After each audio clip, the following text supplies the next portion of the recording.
Friends, मैं निखिल पांडे आज start करने जा रहा हूँ बायोलॉजी की एक बहुत ही महत्वपूर्ण टॉपिक और एक नई टॉपिक और एक इंटरेस्टिंग टॉपिक, बहुत ही मज़ेदार टॉपिक लेके आया हूँ कि आखिर में रक्त का थक्का जमना,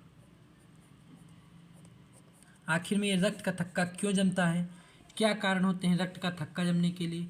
हमारे रक्त कुछ समय के पश्चात देखे होंगे आप जम जाते हैं। जब चोट लगती है कहीं पे आपको तो 4 से 5 मिनट के बाद ये जमना स्टार्ट हो जाते हैं। कैसे जमते हैं, क्या कारण होता है, आज इनके बारे में हम चर्चा करेंगे।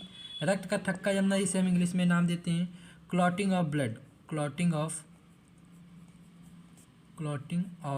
ब्लड। ठीक है, रक्त का थक्का जमने को हम क्लॉटिंग ऑफ ब्लड के नाम से जानते हैं। क्यों जमता है, और कभी कभी आप देखेंगे कि ये रक्त का थक्का जमता भी नहीं है। क्या कारण होता है ना जमने का। 99% चांस ऐसे होते हैं कि जम जाए, लेकिन कभी कभी ऐसा होता है कि नहीं जमता है। आज इनके बारे में भी चर्चा करेंगे। कौन से विटामिन सहायता करते हैं जमाने के लिए, कौन से तत्व होते हैं, कौन से प्रोटीन होते हैं, कौन से ऐसे कार्पल्स होते हैं जो रक्त का थक्का जमाने के लिए सहायता करते हैं। आज उन सब के बारे में डिटेल से चर्चा करेंगे। अगर आप लोगों ने मेरा पिछला वीडियो ब्लड का नहीं देखा है तो एक बार ज़रूर देखिए, आपको ये टॉपिक भी अच्छे से समझ में आएगी, क्योंकि मैंने आज उन सभी चीज़ों की चर्चा यहाँ पे करूँगा जो मैंने पिछले वीडियो में किया था। तो चलिए स्टार्ट करते हैं बिना समय गंवाए। देखिए, सबसे पहले ये देखते हैं कि रक्त का थक्का जमता कैसे है, फिर बाद में हम ये देखेंगे कि रक्त का थक्का आखिर में क्यों नहीं जमता। ठीक है, आइए देखिए, जो रक्त का थक्का जमता है, रक्त का थक्का जमना, इस प्रक्रिया को हम बोलते हैं कैस्केडिंग प्रोसेस। कैस्केडिंग प्रोसेस यानी कि आपका ये जो रक्त का पूरा थक्का जमने की जो प्रक्रिया होती है, जो चरण होता है आपका, ये प्रक्रिया आपका कैस्केडिंग प्रोसेस कहलाता है। और यही कैस्केडिंग प्रोसेस 4 से 5 मिनट का समय लेता है। 4 से 5 मिनट का समय। ठीक है, कैस्केडिंग प्रोसेस कितने मिनट का समय लेता है, 4 से 5 मिनट का समय लेता है।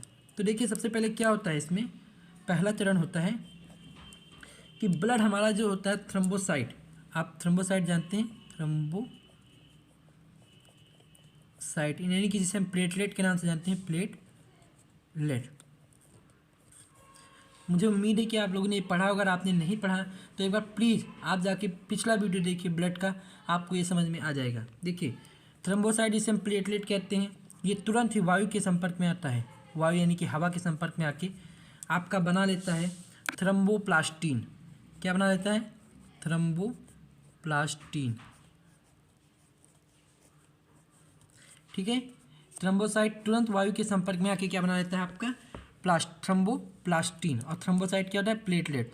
मतलब जैसे आपका हाथ या फिर पैर कुछ भी कट जाए, खून बहना लगे, तो तुरंत ये प्लेटलेट क्या करता है, हवा के संपर्क में आकर के थ्रोम्बोप्लास्टिन बना लेता है। और फिर दूसरे चरण में क्या होता है कि ये थ्रोम्बोप्लास्टिन जो होता है, एक मिनट, थ्रोम्बोप्लास्टिन तुरंत कैल्शियम के संपर्क में आके, कैल्शियम यानी कि सी ए और प्रोथ्रोम्बिन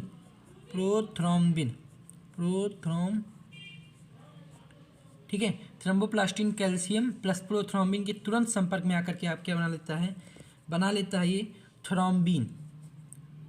अभी हम चर्चा करेंगे कि ये होता क्या है, थ्रोम्बिन प्रोथ्रोम्बिन क्या होता है, इनके बारे में भी चर्चा करेंगे कि तत्व हैं, विटामिन क्या होते हैं। अभी सब की चर्चा ज़रूर होगी।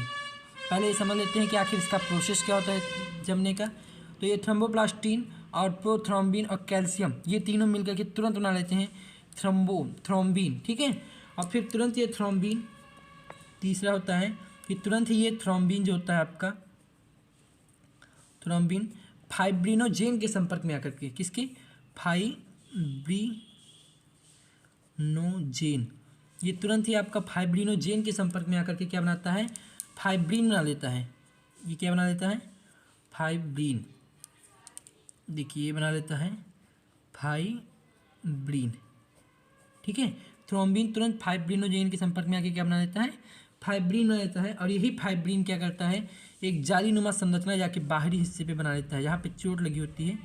यही फाइब्रिन क्या करता है कि जालीनुमा संरचना बना लेता है, जालीनुमा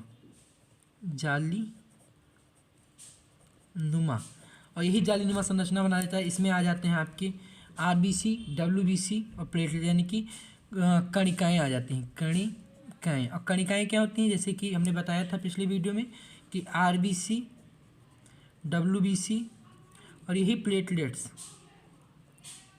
आ जाते हैं, और यही सब मिलके क्या बना देते हैं, आपका रक्त का थक्का, रक्त का थक्का। ठीक है, ये क्या करते हैं, रक्त का थक्का जमा देते हैं। इतनी प्रक्रिया होती है, इसी से 4 से 5 मिनट के अंदर में ये सारी प्रक्रियाएं कंप्लीट हो जाती हैं। ठीक है, ये तुरंत जैसे हमारा हाथ या पैर कुछ कटा, तुरंत ये थ्रोम्बोसाइट वायु के संपर्क में आकर के थ्रोम्बोप्लास्टिन बना लेगा, और तुरंत ही ये थ्रोम्बोप्लास्टिन प्रोथ्रोम्बिन और कैल्शियम के संपर्क में आकर के थ्रोम्बिन बना लेगा, और तुरंत ही ये थ्रोम्बिन फाइब्रिनोजेन के संपर्क में आकर जाके फाइब्रिन बनाता है। फाइब्रिन एक जालीनुमा संरचना बाहर बना लेता है, और इसी में आके फंस जाते हैं आपके आरबीसी, डब्ल्यूबीसी और क्या, प्लेटलेट्स, और यही तुरंत रक्त का थक्का जमाने में सहायता करते हैं। लेकिन इसके लिए इतना ही नहीं ज़रूरी है, ये रक्त का थक्का जमने के लिए केवल इतना ही नहीं ज़रूरी है। आपको बता दें कि आप लोगों ने पढ़ा होगा, ये देखिए, अभी आपको बताता हूँ, पहले आप ये देख लीजिए। अगर मैं आपको पहले समझा देता हूँ अच्छे से। देखिए रुधिराणु, अगर इसमें पूछे, पहला प्रश्न पूछे अगर आपसे कि रुधिराणु, अगर इसमें पूछ ले कि रुधिराणु कौन सा है, रुधिराणु मतलब ब्लड कार्पल्स, कार्पल्स यानी कि रुधिराणु, अगर इसमें रुधिराणु की चर्चा करें यानी कि कार्पल्स की चर्चा करें तो क्या होगा, आप बता सकते हैं? इसमें से ये रुधिराणु कौन सा है? तो रुधिराणु है आपका थ्रोम्बोसाइट, यानी कि ये प्लेटलेट, ये प्लेटलेट, इसे एक नाम से और जानते हैं, किसे, थ्रोम्बोसाइट। ठीक है, ये क्या है, आपके कार्पल्स हैं। दूसरा प्रश्न होता है कि प्रोटीन कौन सा है। अगर आपकी बात करें प्रोटीन, तो ये देखिए, प्रोटीन आपका फाइब्रिनोजेन, ये कहाँ गया, फाइब्रिनोजेन, और प्रोथ्रोम्बिन, ये क्या है, प्रोटीन है, फाइब्रिनोजेन, और एक होता है प्रोथ्रोम्बिन, प्रोथ्रोम्बिन, ये आपकी क्या है, प्रोटीन है। और इसमें एक तत्व होता है, तत्व या फिर धातु जिसे कहते हैं, ये होता है आपका कैल्शियम, Ca जिसे कहते हैं कैल्शियम, यानी कि ये देखिए यहाँ पे आपका कैल्शियम आया था, थ्रोम्बोप्लास्टिन और कैल्शियम। ठीक है, धातु होते हैं। और इसमें एक आता है विटामिन होता है यहाँ पे विटामिन के जो होता है, ये कुल जो प्रोसेस होता है विटामिन के की सहायता से होता है। विटामिन के का रासायनिक नाम होता है कैल्सीफेरॉल, कैल्सीफेरॉल। ठीक है, कैल्सीफेरॉल, विटामिन के इस जमाने में सहायता करता है। और एक होता है एंटी क्लॉथिंग मतलब आपने सुना होगा एंटीबायोटिक मतलब जो रोग प्रतिरोध, रोग के विरुद्ध लड़ना सा है ना, ऐसे होता है एक एंटी क्लॉथिंग मतलब, क्लॉथिंग मतलब क्या होता है, देखिए क्लॉथिंग का मतलब होता है जमना। ठीक है, और एंटी क्लॉथिंग का मतलब जो इसके खिलाफ जाए, इस क्लॉथिंग के खिलाफ जाए, थक्का जमने के खिलाफ जाए। कैसे, जैसे देखिए एंटी क्लॉथिंग होता है आपका, एंटी क्लॉथिंग आपको बता देता हूँ, एंटी क्लॉथिंग होता है हेपेरिन, इन्हें बोलते हैं हेपेरिन। ये जो हेपेरिन होता है रक्त का थक्का जमाने में सहायता नहीं करता, रक्त का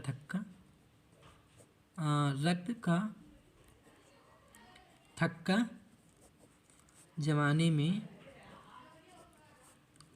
सहायता नहीं करता। मतलब अगर ये हेपेरिन आपका पाया जाएगा तो लगातार आपका खून बहता जाएगा, तो ये जितनी भी प्रक्रियाएं हैं ये पूरी नहीं होंगी। अगर ये हेपेरिन आ गया तो ये होता है एंटी क्लॉथिंग, यानी कि रक्त का थक्का जमाने के विरोध। ठीक है, ये रक्त है। और इससे एक बीमारी हो जाती है हीमोफीलिया, ये एक बीमारी हो जाती है इससे आपको, जिसे हम बोलते हैं हीमोफीलिया बीमारी में क्या होता है कि अगर व्यक्ति को कहीं भी किसी भी जगह थोड़ी सी भी चोट लग जाए, हल्की सी भी चोट लग जाए, तो क्या होगा, वो लगातार खून बहता रहेगा लगातार खून बहता रहेगा और कुछ समय बाद आधा एक घंटे बाद 2 घंटे बाद जब हमारे उसके शरीर में खून की कमी हो जाएगी तो उसकी आप मृत्यु हो जाएगी अपने आप ही। ये बीमारी हुई थी यहाँ पे आपको बताते हैं लंदन की महारानी को हो गया था ये बीमारी हीमोफीलिया, जिसके कारण उनके वंशागत में आज भी ये समस्या है हीमोफीलिया की। ठीक है, तो हीमोफीलिया बीमारी क्यों होती है? क्योंकि आपका हेपेरिन का स्रावन हो जाता है और हेपेरिन जो होता है रक्त का थक्का जमाने में सहायता नहीं करता, बल्कि जो रक्त का थक्का होता है उसको और बढ़ावा दे देता है। ठीक है, और ये हेपेरिन आखिर में पाया कहाँ जाता है, अब ये देखते हैं। देखिए हेपेरिन जो होता है आपका ये लीवर में बनता है, लीवर में यानी कि यकृत जिसे बोलते हैं आप, ये वहाँ पे पाया जाता है लीवर में।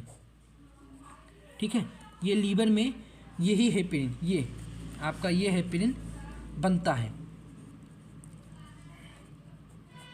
ठीक है, लीवर में पाया जाता है हेपेरिन। ये हेपेरिन क्या करता है? रक्त का थक्का जमाने में सहायता नहीं करता है। लेकिन अगर पूछ ले कि रक्त का थक्का जमाने में कौन सहायता करता है, तो लीवर में 2 चीज़ और बनती है जिसे हम बोलते हैं देखता हूँ एक मिनट, फाइब्रिनोजेन और प्रोथ्रोम्बिन। ये देखिए फाइब्रिनोजेन और प्रोथ्रोम्बिन प्रोटीन यही लीवर में बनते हैं। फाइब्रिनोजेन और एक होता है प्रोथ्रोम्बिन। ठीक है, देखिए ये लीवर में ये तीनों चीज़ लीवर में बनती हैं। ये तीनों क्या होती हैं? लीवर में बनती हैं। हेपेरिन, फाइब्रिनोजेन और प्रोथ्रोम्बिन, ये तीनों चीज़ क्या बनती हैं? लीवर में आपकी बनती हैं। लेकिन क्या होता है कि ये हेपेरिन जो होता है रक्त का थक्का जमाने में सहायता नहीं करती, जिसकी वजह से आपको हीमोफीलिया बीमारी हो जाती है। और इसी हीमोफीलिया बीमारी में व्यक्ति का खून लगातार बहता रहता है, कुछ समय बाद उसकी मृत्यु हो जाती है। लेकिन इसी यकृत में 2 प्रोटीन बनते हैं। ये देखिए मैंने प्रोटीन बताया था, 2 प्रोटीन बनते हैं, फाइब्रिनोजेन और प्रोथ्रोम्बिन। यही फाइब्रिनोजेन और प्रोथ्रोम्बिन क्या करते हैं? रक्त का थक्का जमाने में सहायता करते हैं। ठीक है, तो मतलब तीनों चीज़ें यहीं से बनती हैं, जो जमाने में भी सहायता करें और ना जमाने में भी सहायता करें। लीवर में पाया जाता है हेपेरिन जो रक्त का थक्का ना जमाए, और पाया जाता है इसी में फाइब्रिनोजेन और प्रोथ्रोम्बिन जो रक्त का थक्का जमाए। तो आज का वीडियो यहीं पर था। एक बार चलिए फटाफट रिवीजन कर लेते हैं सभी के बारे में। देखिए हमने पढ़ा था रक्त का थक्का जमना, रक्त क्यों जमता है, इसको इंग्लिश में बोलते हैं क्लॉटिंग ऑफ ब्लड। इस प्रक्रिया को जो भी प्रक्रिया जितनी होती है इनको बोलते हैं कैस्केडिंग प्रोसेस। ये कैस्केडिंग प्रोसेस 4 से 5 मिनट का समय लगाता है। 4 से 5 मिनट के समय के अंदर क्या होता है कि एक थ्रोम्बोसाइट यानी कि प्लेटलेट होता है, ये तुरंत वायु के संपर्क में आकर के थ्रोम्बोप्लास्टिन बना लेता है, और यही थ्रोम्बोप्लास्टिन तुरंत कैल्शियम और प्रोथ्रोम्बिन के संपर्क में आकर के थ्रोम्बिन बना लेता है। थ्रोम्बिन तुरंत फाइब्रिनोजेन के संपर्क में आकर के फाइब्रिन बना लेता है, और यही फाइब्रिन एक जालीनुमा संरचना होता है जिसमें आरबीसी, डब्ल्यूबीसी और प्लेटलेट्स आके फंस जाते हैं, और ये क्या कर लेता है? रक्त का थक्का जमा देता है।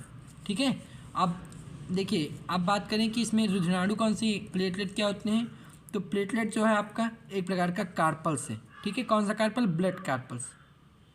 और ये थ्रोम्बोप्लास्टिन और प्रोथ्रोम्बिन आपका क्या है? एक प्रोटीन है। और ये प्रोटीन कहाँ पे बनते हैं? ये प्रोटीन बनते हैं कहाँ पे? लीवर में। लीवर में फाइब्रिनोजेन और प्रोथ्रोम्बिन बनते हैं। ठीक है, एक प्रकार का प्रोटीन है जो रक्त का थक्का जमाने में सहायता करता है। और एक तत्व होता है, ये कैल्शियम कहाँ पाया जाता है? तो ये कैल्शियम होता है कैल्शियम होता है एक तत्व यानी कि धातु। ठीक है, और विटामिन के भी होता है इसमें, कैल्सीफेरॉल जिसे कहते हैं, ये भी इसमें पाया जाता है। और एक इसके खिलाफ होता है कौन? Anti clothing. एंटी क्लॉथिंग क्या होता है कि जो जमने के खिलाफ हो, क्लॉथिंग। ये देखिए क्लॉटिंग मतलब थक्का जमना, और थक्का जमने के खिलाफ हो। जैसे एंटीबायोटिक आपकी दवा होती है, रोग प्रतिरोधक दवा, ऐसी एंटी क्लॉथिंग दवा होती है जो एंटी क्लॉथिंग होता है यानी कि थक्का जमने के विरुद्ध हो। हेपेरिन का अगर श्रवण होने लगे तो क्या होता है कि रक्त का थक्का जमाने में सहायता नहीं करता, जिससे आपको एक बीमारी हो जाती है हीमोफीलिया। ठीक है, यही एंटी क्लॉटिंग देखिए कहाँ बनता है? हीपेरिन लीवर में बनता है, और इसी जगह फाइब्रिनोजेन और प्रोथ्रोम्बिन का निर्माण होता है। फाइब्रिनोजेन और प्रोथ्रोम्बिन रक्त का थक्का जमाता है, हीपेरिन रक्त का थक्का नहीं जमाता है। तो आपको ये क्लास कैसे लगी कमेंट में ज़रूर बताएं। हम अगला वीडियो नेक्स्ट जल्दी ही लेके आएंगे। तब तक के लिए नमस्कार, पढ़ाई करते रहें। जय हिंद, जय भारत।